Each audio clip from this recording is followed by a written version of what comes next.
guys, and welcome to yet another awesome episode of Not Wasting a Single Story.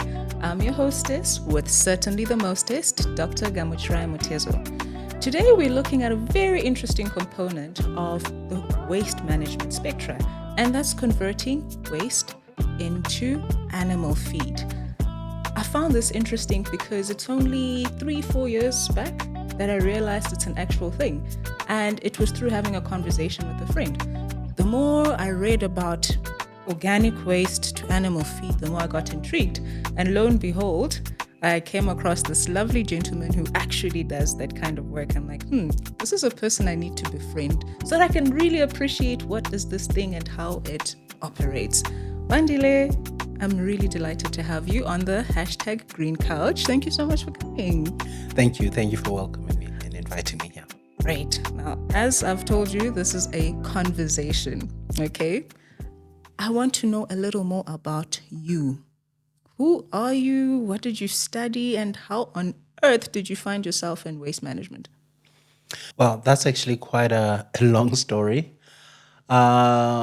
Well, I'm actually from the Eastern Cape, up in the Matola Mountains, where my family does a lot of farming, from chicken farming, cattle farming, as well as planting. So one of the biggest problems was to lower the cost of feed because it always costs a lot to raise chickens versus what you would make from selling them. And remember, at the time, this was in the 80s, 90s, the biggest market there was the pensioner or the single mother who is in the village and needs to actually feed her children. So you couldn't charge them that much. So my grandfather used to try a lot of interesting things around augmenting the feed, like dried mealy cobs, insects. And one of the things he used to do was to take cattle manure, pile it up and cover it in a plastic bag throughout winter. And then what he'd do is open it up and allow the chickens to scratch through it, which supplemented their feed. So from there, I really got interested in insects, going as far as studying at Rhodes University, where I did an undergrad degree in microbiology and entomology, focusing on the interaction between microbes and insects in ecology. So from there, I moved on to biotechnology, and forgot about it for many years when I went to corporate doing consultancy until I came across someone who had a similar problem to my grandfather. And I realized that actually I was wasting my time in corporate. Lol. And went back to agriculture, which is my first love, starting Capri about 6 years ago. And then from then on, we've sort of been building and building from there. Okay.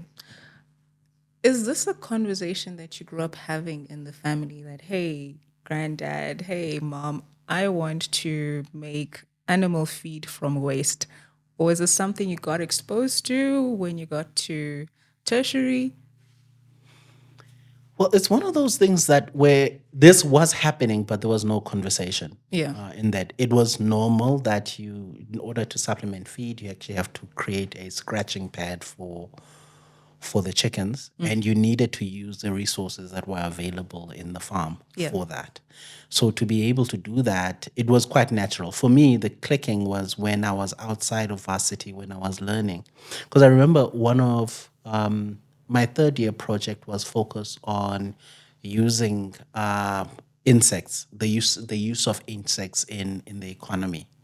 I figured that it was like an easier project. I'll be done within 3 months. Yeah. And from there, that's when I first read a paper on black soldier fly, which was written by a University of Pretoria student in 1942. 19 what? 1942.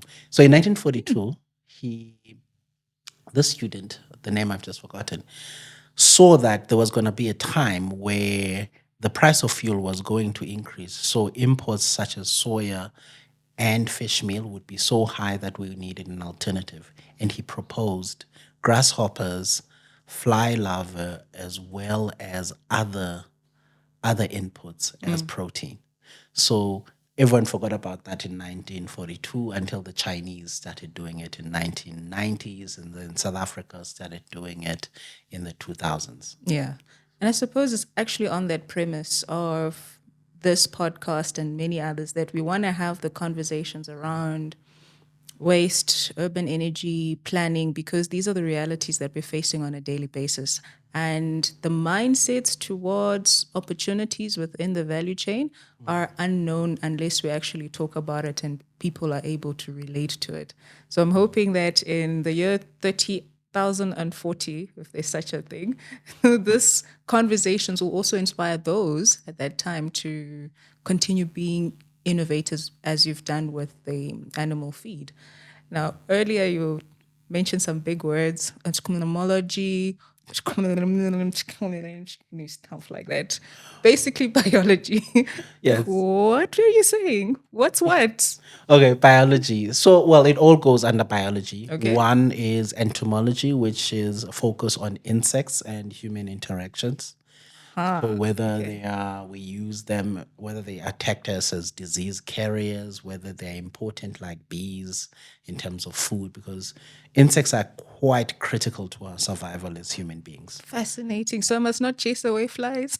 Flies have a role in the economy, and they have a role in every ecosystem. If you kill all the flies, you're Interesting. gonna up to your neck in dead bodies within a year. Okay, fine. So Cockroaches? Can I kill cockroaches? yeah, cockroaches have a role, but cockroaches seem to exist where human beings exist most of the time. Ah, goodness. Fine. Okay. Created.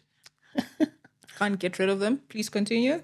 Yeah, so it's that. So microbiology is, for me, the interest was what are the microbes that exist within the insects, especially coming from the farm. I mean, you'd see diseases that are carried like horse sickness, which comes from mosquitoes, bot flies, which attack our sheep and grow inside them, and then you look at the microbes that actually are involved in there. So from there, to join all of those into one working module, biotechnology, which allows you to use microbes and insects to create products, new services, and new approaches. So there's been a huge uptake in the world for more biotech solutions, Yeah. especially first generation biotech, which is what I do, and second and third generation biotech, which is the products that we produce that are born from nanotech as well as other technologies. So it's a developing industry, Yeah. which, but it for me, it lands into a very interesting industry in South Africa because I do believe when it comes to biotech, we do better than everywhere in the world because we Yeah. have the biodiversity. And it's also another way to leapfrog the West Yeah. through innovation and technology. Who would have thought that insects could offer such opportunities, right? Opportunities such as entrepreneurship. Because now you've been running Capri for the past 6 years because of insects. Indeed. How's been your journey as an entrepreneur? How did you wake up and just get things going? It's actually been quite interesting because My friend, choose another word, not interesting. Because when people say interesting, deep down they want to be like, yo, That's true. my God. There is the exhilarating horror of being an entrepreneur in South Africa. Exhilarating. It's what we call interesting. Yeah, that's more like it. Yeah, no, it's actually quite interesting because if you come into South Africa, you do know from our history that we've all have different access to various capitals, Yeah. whether it's social capital, economic capital, as well as that. So it's actually quite easier sometimes when you exist outside of that. So if you're like me and you come from a rural area where pretty much the existence has been at a subsistence level for a while, it's a real big step to jump into entrepreneurship. So one has to sit and really think about what it is that they are actually trying to achieve. So for me, one of the things I did is that I actually got to do my master's at Wits Business School, where it was in management, new venture management and entrepreneurship. new venture creation and Okay. entrepreneurship. It was a very interesting program because I got to study various models of entrepreneurship.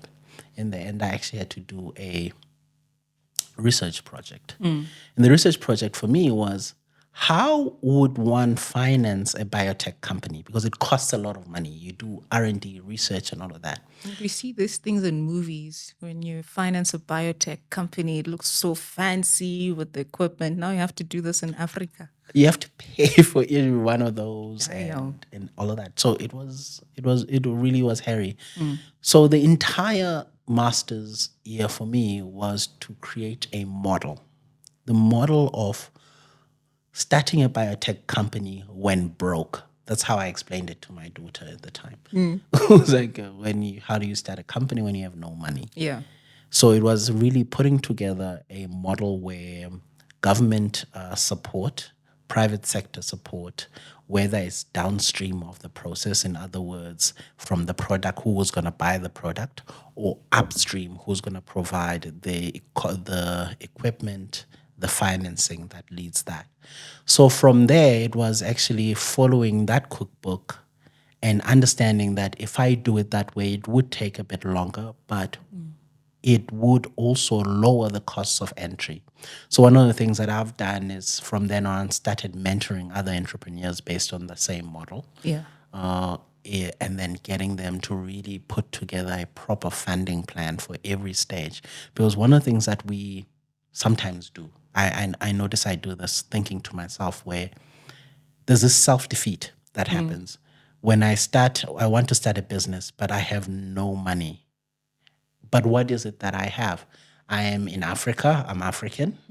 I am in South Africa, a country that has a lot of programs that assist Black entrepreneurs to start.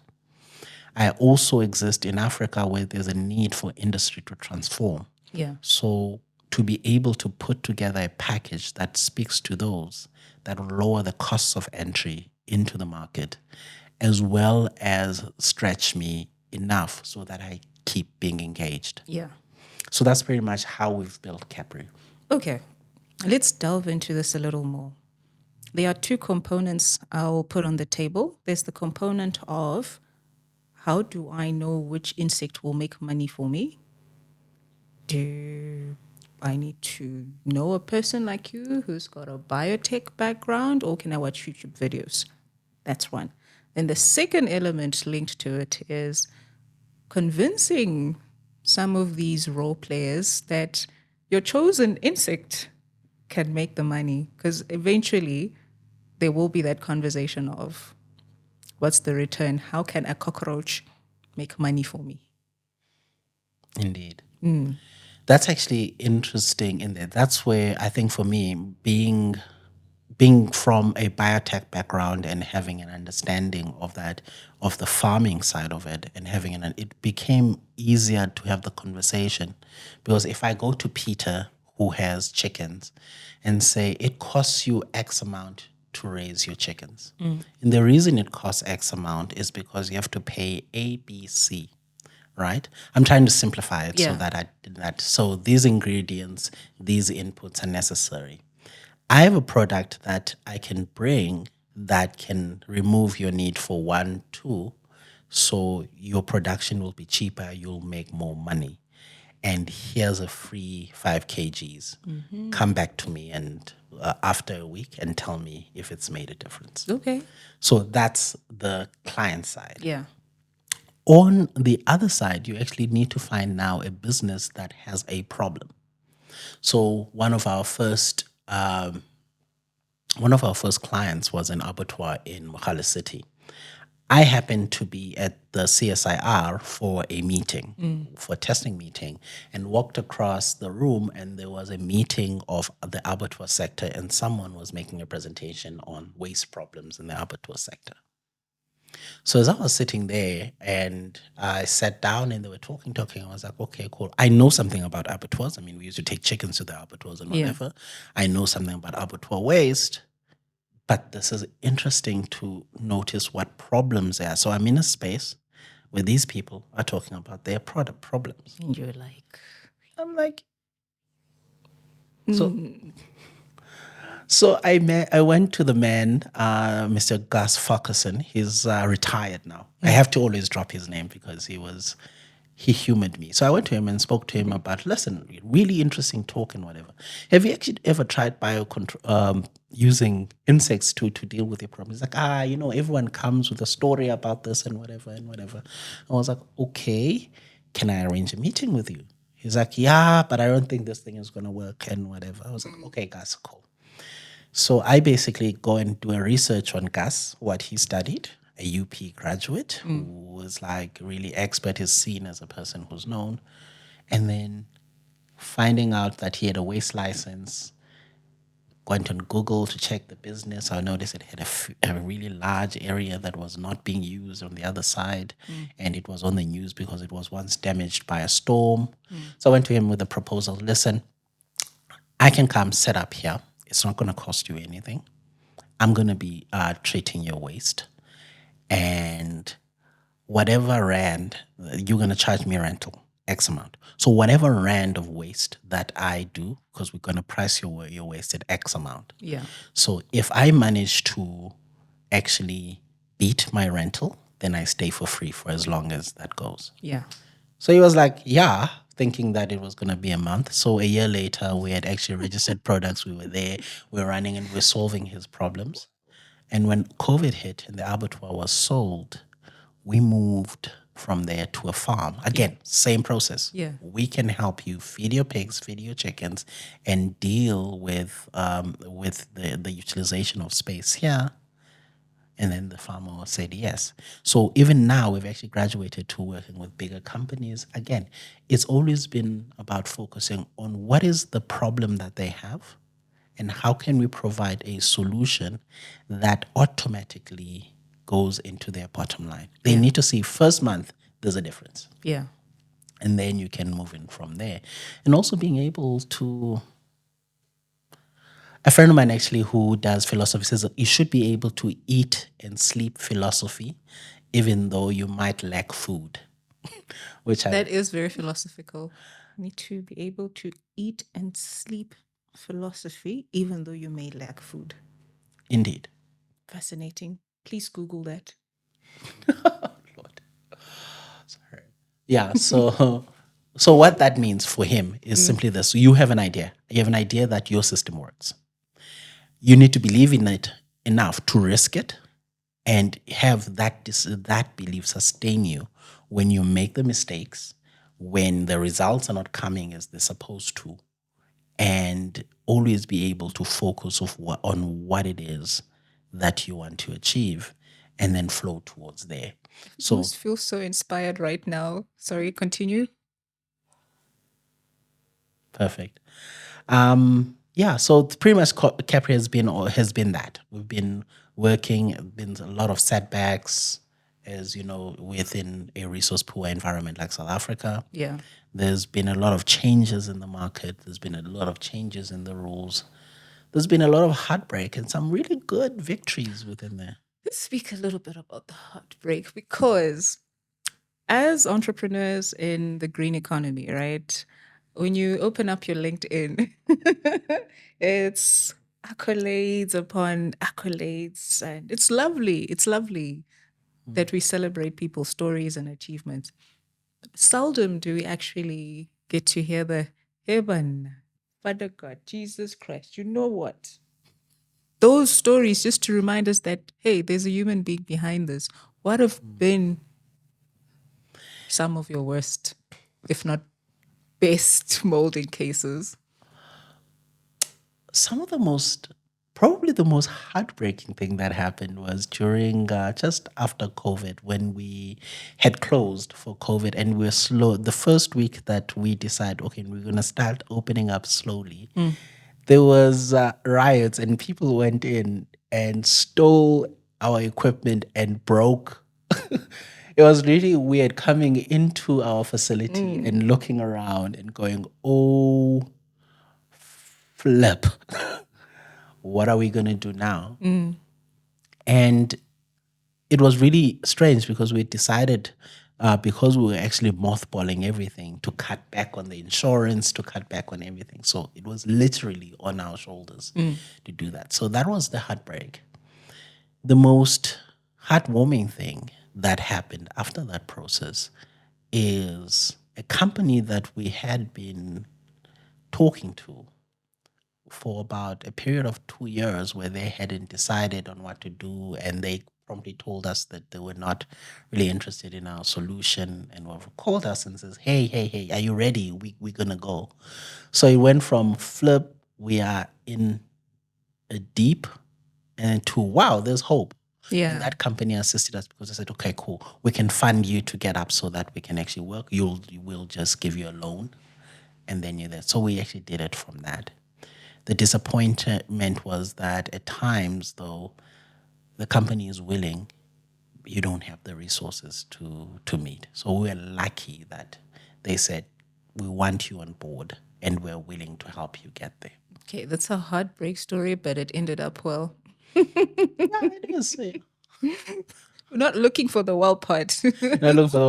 Well, yeah. Well, there's a reason why we don't talk about you don't find any books written on entrepreneurial failure. Why? Actually, It's a hard thing to admit. and it's more important to talk about because you're reminded that these are the realities of starting a business.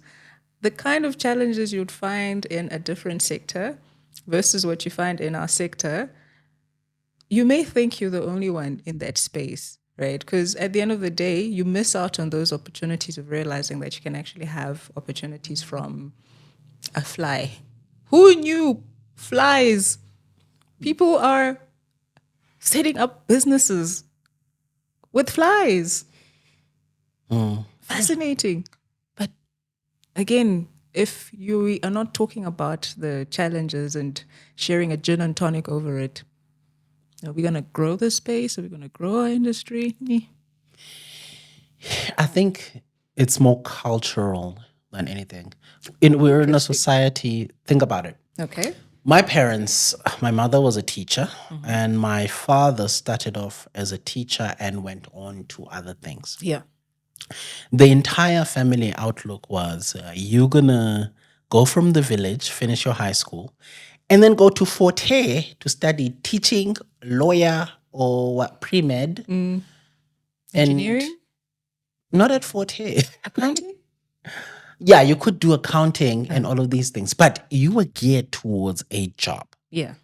The reason why you get towards a job is because there's a huge embarrassment to people who try and do something different and fail. Fair point. So we're not a society that actually is tolerant of failure. If you think of our bankruptcy laws, for example, simple. In America, you can file for bankruptcy, and then after a period of about 12 months, you can reapply and restart a business and go. In South Africa, how long does it take? 3-4 years. I know people who've actually filed and doing that.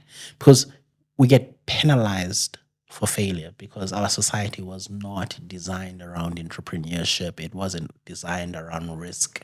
It was a closed society that was essentially a nanny state. So anyone who basically did anything different suddenly became suspicious. It's the same as in entrepreneurship. We want to celebrate those who succeed and who do that. But look at Twitter. I love Twitter. Twitter is like a very interesting look into the psyche of a society. Yeah. The glee that people have when a person fails. That's what most people avoid. Yeah. I hear you. It's a sad truth and a sad reality, but it doesn't stop us from trying, right? No, it shouldn't. I mean, culture can change. I mean, culture can change. We can adapt and change, but not many people want to be the first one in there. Yeah. Okay, I'm feeling a bit sad. Let me change the topic a bit. All right, as we come to the end, 2 things. Again, I like putting things in twos. For those aspiring to be part of the waste beneficiation value chain, right?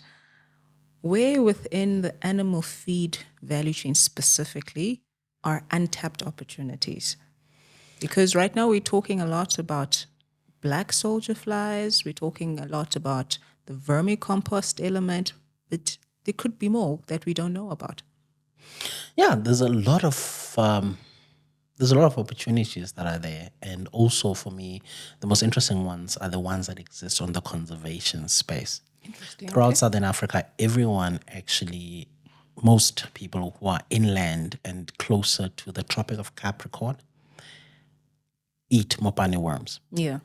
So over the years, there's been a decrease in mopane worms populations, which means that there needs to be a way of preserving the natural mopane worm population Yeah. and decoupling it from the industrial usage, because industrial usage of the resource will lead to its extinction. Yeah.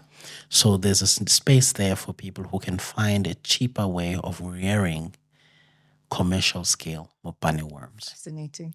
Okay. Right? So that's just looking at one. And then the second one is every year we complain, every few years we have a problem with locusts and grasshoppers in South Africa that actually they're in Southern Africa. Pretty much it's a problem throughout Africa. Last year in Egypt, they had a similar thing, which is quite funny because I went to Egypt and there was a biblical plague happening. I did not want to laugh out loud alone. Yeah. Yeah. But we don't ask ourselves why grasshoppers and why they do that. Grasshoppers respond to climate change, they respond to agriculture. But if you take those grasshoppers, that's a ready-made food. That's a high protein, high fat, natural feed ingredient. And in Africa, the whole continent, we have a 30% deficit in animal feed protein. So grasshoppers can be used as animal feed. Yeah, they can. They actually are used in places like Ghana, Botswana, in small scale. Okay. But the problem there is a problem of logistics. Yeah. Because the resource exists and it's in abundance without the content. But how do you move it from where it's a problem to where it's an input is the biggest question. So maybe there's a space there for, Transporting grasshoppers from point A to point B. as well as predicting, managing the resource, as well as actually that. So there's a space there for information systems. There's a space for logistics. There's a space for planning and all these things. Yeah. This is really interesting. I'm just really bamboozled because grasshoppers are snacks. Just roast one on the fire, cousins, corn, Bob's your uncle. Little did we know we're eating our profits. I don't see why you can't actually have them in a restaurant. It's like if you go to Thailand, you can order an insect dinner. In South Africa, we eat insects, but somehow we're embarrassed to buy them at the store. Okay, I like this because it also means there are opportunities even in the food industry, the restaurant industry, where you start to package some of these insects for not just, I suppose, bespoke offering, but an actual high protein meal. Indeed, like get bodybuilders to bulk up on grasshoppers. Why not? Okay, don't take that idea. I'm using it. All right. Then the second and final point as we conclude is with all of these wonderful ideas we've just unpacked, can these happen in our urban spaces or should they be happening in peri-urban and rural spaces? I think the thing about insects is that you always find them where there is the waste resource. Okay. And a lot of them are quite robust. I'm thinking about the solution that we have for one of our clients, which is in an urban space, they had a waste problem and didn't want to transport the waste. So we have a waste bioconversion module, which runs on black soldier fly that can be placed at the place where there is the waste problem. Yeah. You process the waste there and you don't actually have the cost of transporting the waste. So your waste suddenly becomes a resource. And you can actually sell the products of that unit to pay for it, for the cost of having it there. Okay. Basically decentralizing within our urban areas, it's possible. Indeed. It means I need to chat to a town planner about this and figure out if we can have zoned spaces and retain the waste material wherever it may be instead of having the challenges of logistics. Yeah, it's pretty much, it's a rethinking our cities. Yeah. Okay. I'm going to use that in my next episode. Bandile, it's been a treat chatting to you. I really do feel inspired and excited about the opportunities specifically that insects provide.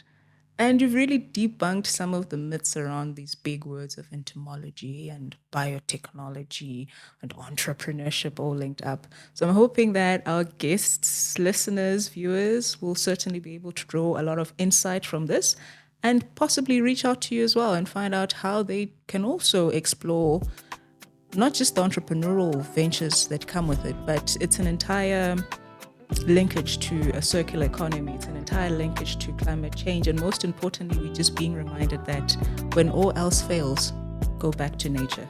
So ladies and gentlemen, this was yet another session of Not Wasting a Single Story. Until next time, goodbye.